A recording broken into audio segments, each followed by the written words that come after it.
ভালো হয়েছে ছোট মার ফোন থেকে উঠাতো দিদি শুয়ে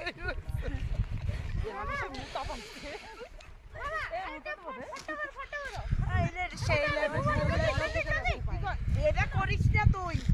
আমার পাইছে দিও না মা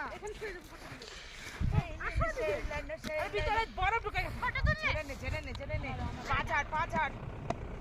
5 এটা গলো দিয়ে ঠান্ডা লাগবে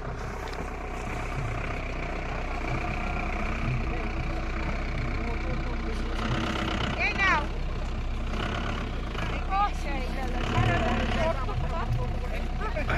নাও বরফ ছড়াছড়ি করো।